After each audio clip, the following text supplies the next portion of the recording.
Okay, so welcome back to my channel. This is going to be a recap of Tidelands Season 1, Episode 6, No Loyalties. Okay, so this episode opens with, you see a group of women on the beach. You hear a lot of shrieking and screaming and a lot of yelling and the whole thing, this whole melee. And so what you see is that they've caught a siren and they're actually killing the siren. And so you flash back, we go back to present day, and you see the group, they're coming back from the beach after Adrielle has just killed Colton, and of course the siren coming to briefly visit. And so they're all excited and happy, and this is now restored, whatever faith they've had in Adrielle. They're all congratulating her and they're all happy, of course. And then she gets on the porch and Lamar's standing there and he just looks disgusted.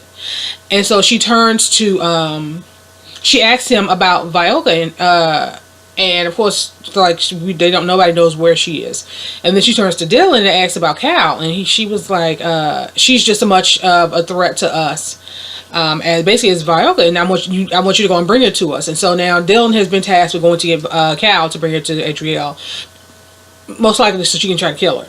But okay, so we flash to back on the beach. Cal is still with Colton's body, and she's trying to get him into the boat. And it's a tedious task because she's known Colton. I mean, she's known Colton her whole life.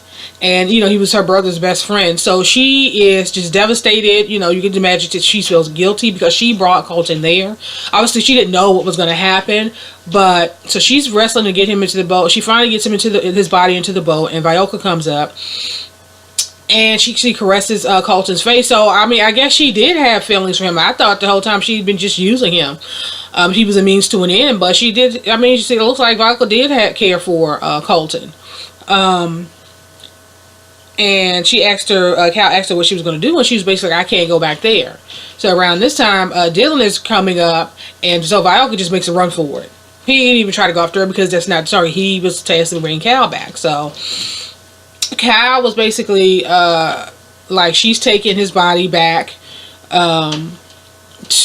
I guess, the mainland, I don't know. And basically he can't stop her, and like she doesn't want to go back, and she just at this point obviously feels that Adrielle is a monster, and that was just it. And so he didn't stop her. He ended up letting her go to take the body back, but he knows that eventually he's going to have to bring her back. And she basically was like, well, you could try. And she went in and she pulled off. And so you have Augie. Augie is in hiding, obviously, because you have Stalin trying to get rid of him, and you also have his little ragtag crew, who's also making power moves. They want to get him out too. And so Bill shows up to talk to him. He knew about the spot because that's where Pat, Augie's father, used to go when he was hiding out. And so Bill ends up telling Augie. So Augie finally learns about Cal, who she really is. And Augie kind of felt some kind of way, and he started, making reference like, that's not his sister. Bill was like, she is your sister, and the reason that your father never told you is because she's your sister. He wanted her to be your sister. And so Bill was basically telling him that he thinks that he should get out of town, and that everybody's out to get him. They're trying to kill him, and he feels like his recourse is to go to Adrielle. And Bill's trying to tell him she is not loyal to you. So I don't think what you're going to get from, what you think you're going to get from her, but he's determined that he's going to go and talk to Adrielle. So obviously, I mean, because at this point, obviously he doesn't know that Colton is dead.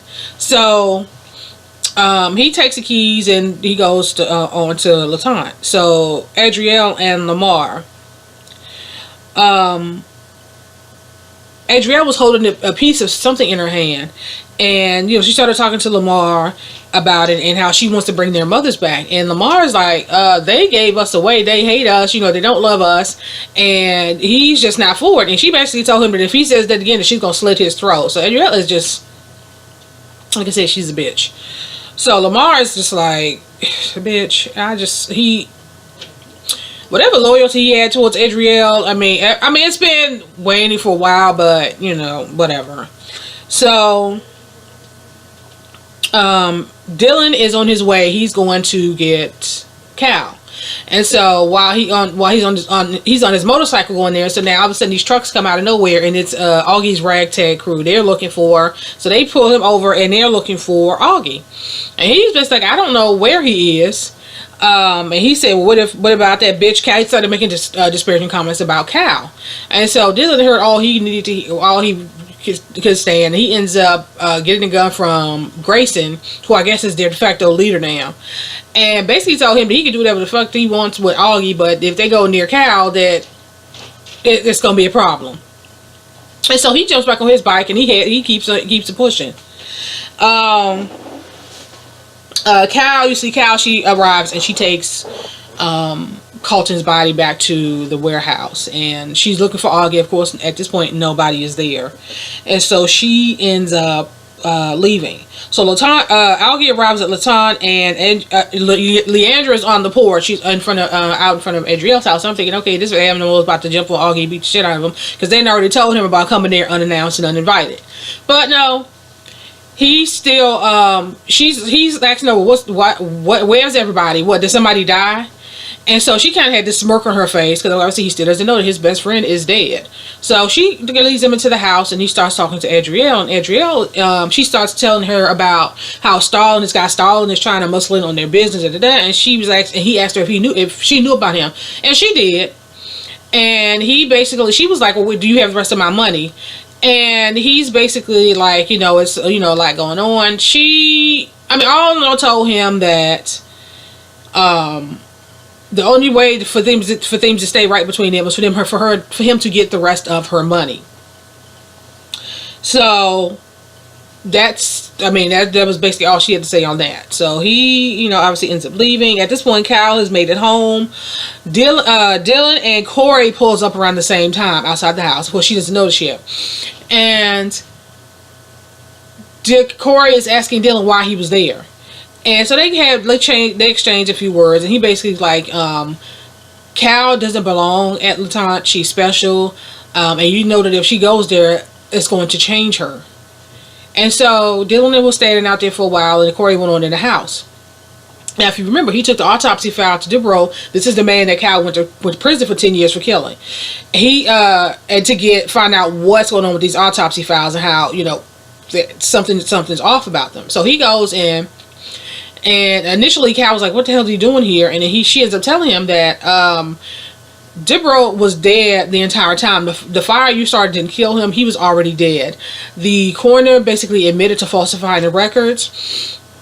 And that the fire was used to cover up the murder, but you were not the person that killed him. And Murdoch knows about it, because Murdoch was the one that told the coroner to do that. So now she is pissed off. Obviously, she just spent 10 years in prison for a crime that she didn't commit.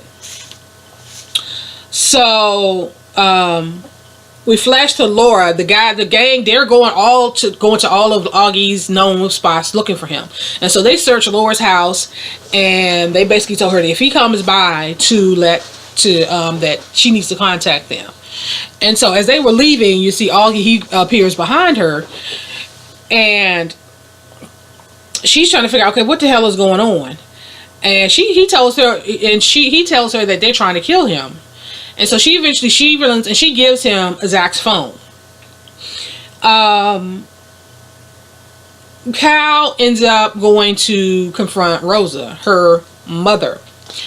And she basically said that you knew the whole time that I did not commit that murder, and you sent me away for prison for 10 years. And Rosa basically admitted that, yeah, I did it. I knew you didn't commit the crime, and I was trying to protect my own, and So she ends up yoking Rosa up, like she's about to snap her neck, and then Corey jumps in.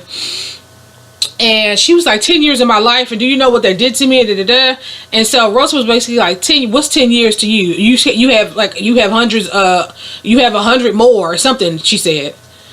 And so she's kind of just standing there. They're just kind of at this point just staring at each other. I'm like, that bitch is crazy. So Adrielle, she goes back down, I guess to put that little shard or whatever back, and she's talking to the woman that she has locked up, and she said they came, didn't they? And so she She said yes, and she wanted to now she wants to find out about Stalin. So they go to the little basin and do the whole vision thing, and she's trying to find out what she can find out about Stalin. But what she ends up seeing is what the lady ended up showing her was her being killed by Cal. And so she got mad and she slapped her, and she's like, you did that on purpose, da, da, da, da. And so what you saw was in the vision you saw Adrielle on the ground with this knife going through her. And so she, I guess, locks the woman back up, and then she goes to her little cabinet where she has these knives and stuff. And that particular knife she pulled out and she hid it. So I guess she figured if she doesn't have access to it, then that's not gonna be the knife that that dude does her in. I don't know. So she goes through the whole process of hiding this thing, and of course Lamar is never far behind, so he's always got his good eye open on Adrielle, watching her movements. So the gang, at this point, they've made it back to the warehouse and they found Colton's body. And they're trying to figure out, he's like, well, who did it? And so they're saying that witnesses saw Cal with him, and they saw them leave the night before, because remember he drove her to Laton. And so now he's thinking that Cal has something to do with his son's death. And he know that Cal is a Tidelander. I believe he knows at this point that she's a Tidelander. So now he's just all out to get all Tidelanders. So just around this time, Stalin shows up, and he's like, well, is this what you wanted to show me? And basically they was like, no, we wanted us to come to an agreement, but first we got to get rid of the Tidelanders. And Stalin was like, well, what is it about these Tidelanders? I need to know everything that you know about them. And so now they're trying to go about getting whatever this information that he needs. Okay. So Rosa and Cal are still talking, and she basically was telling Cal was basically like, well, is that why you just hate it seemed like you hated me my whole life, and da da da. And she basically blamed Cal for losing Pat, because when Pat brought her home, I mean, she was jealous of the relationship that he had with her, that Pat had with Cal, and she said that she had lost her child. So I don't know, she had a miscarriage or something. She didn't really go into much detail about that, but she basically said that I blame you for losing my child.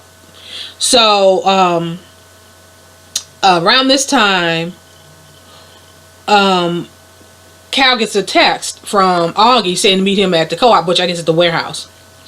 And so her and Corey head out. Rosa calls Murdoch to let him know that the cat's out of the bag. Cal now knows the whole story about how you've been set up, and they need to talk. So he was like, well, okay, thanks for telling me, but I can't talk right now. What she didn't know is that Augie was there. He had a gun to Murdoch's head. And so they start talking, and Augie finds out that, you know, basically Murdoch made a deal with Stalin, and he's now feels like Augie is now tasking Murdoch with helping him. He ends up giving him Zach's cell phone, and he needs him to find out who Zach was talking to that night. And so around this time, some of the guys start showing up at so let me backtrack a little bit. Let's backtrack a little bit. So Cal goes to the co-op, and then she realized she was just set up, and so they end up putting her in this tank and handcuffing her, because they want to show Stalin what Tidelanders can do. And so they didn't fuck Corey up.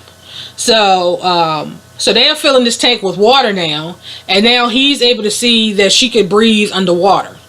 So now he feels like, okay, he's mesmerized now about, you know, finding out more about Tidelanders. So the guys eventually leaves, and the guys end up taking Corey back to the police station, which is why they were arriving. So when they started, he see them coming up the walkway, Augie hid, and they brought Corey in. And they were basically asking him about Augie, and if he had seen Augie, and Augie's stops by to let him know. And he basically told them that Augie has never stepped foot in there, and if they want, they can search the place. And, you know, I decided not to, and just basically just let them know what's what. So they end up leaving, and he ended up bringing Augie ends up, Corey ends up coming to, and he asks him, where's Cal? And he basically said they're going to kill her. She's at co-op. So he runs out to go help Cal. And so and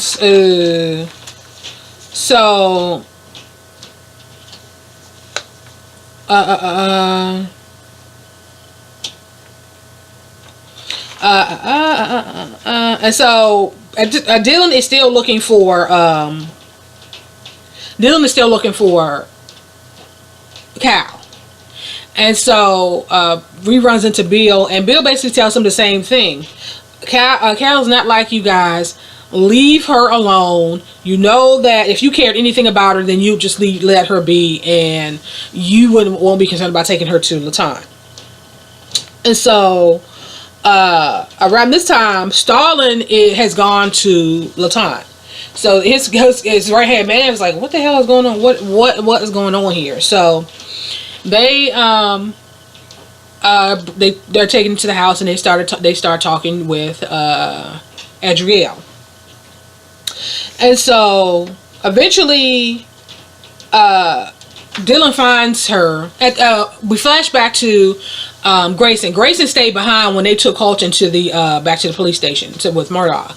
And so he is he's shooting into this tank. He has this gun, he's shooting into this tank because he's just so done in with the Tidelanders and and he thinks they killed his son and the whole thing. And so he empties this 6-shooter, and he ends up loading another bullet into it, but she ends up doing whatever, I guess, we consider the siren call. He got into the water, and she ends up drowning his ass. And so around this time, Dylan shows up, and he sees her in the tank. And then around this time, Augie shows up, and then he has the gun on Dylan, like, what the fuck is going on here? Why is she in there? Get her out, So he gets her out, and Dylan finally realized, he was like, you know what? I don't think that she belonged there. I don't see Adrielle as our queen. I don't think she's our queen anymore. And he basically left her and Augie to, left Augie and Cal there. And so she now has to tell Augie about Colton. And so he's now pissed because he finds out that Adrielle killed Colton. And she ended up saying that she had taken Colton there. She didn't know that was what was going to happen. And so then because you have Colton and Grayson played out, father and son. And she said, well, what happened with Grayson? And she was like, well, I drowned him. And then for whatever reason, she ended up with, and I liked it. So I'm like, so now he kind of looking at her, he walks off like, I didn't know why'd you have to add that little piece on? So Stalin and Adrielle is still talking, and they are coming to some type of agreement because she still need more pieces. He starts talking to her about the stories his mother told him about the sirens, and he said he thought it was just a story that she told to keep them away from dangerous waters, but now he finds out that it's true, and now he's fascinated. He wants to know more about them. And Adrielle basically said, well, what's in it for us? What's in it for me? And he said, name your price. So around this time, Laura is packing up her car. She was like, I done had enough of this town. This is some bullshit. I'm ready to go. And so around this time, Rosa walks up and like, well, what are you doing? Where are you going? She's like, I'm just, she's over it. So Rosa tells her, I want to show you something. And so she starts telling her about the story of the Sea Widows. So we go back to in the beginning where you had these group of women who were on the shore and they were killing the siren. They're called the Sea Widows, and basically they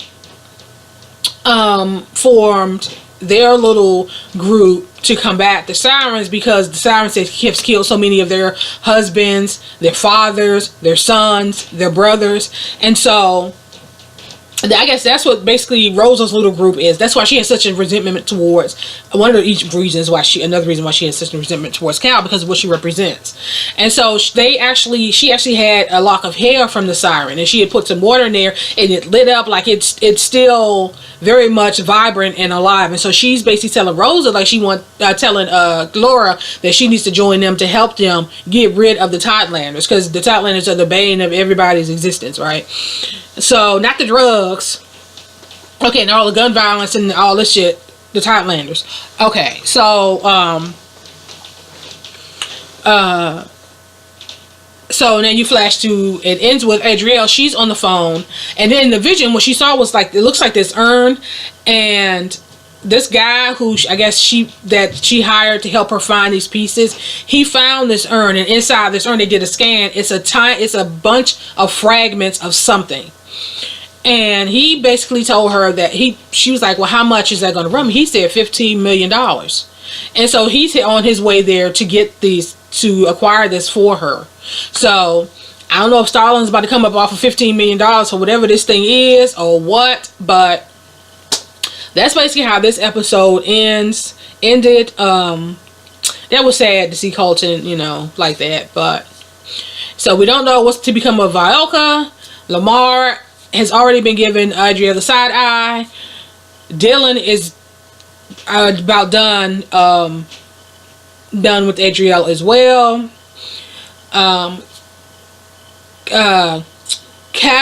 Augie is still trying to avoid. I don't know if he's still working on getting her money. I don't know how he's gonna get her money and avoid being killed by his old gang. So there's a lot going on, and whatever if Laura's gonna decide to stay to join the Sea Widows, we don't know. But yeah, we're gonna end this here, and I will talk to you guys in the next video.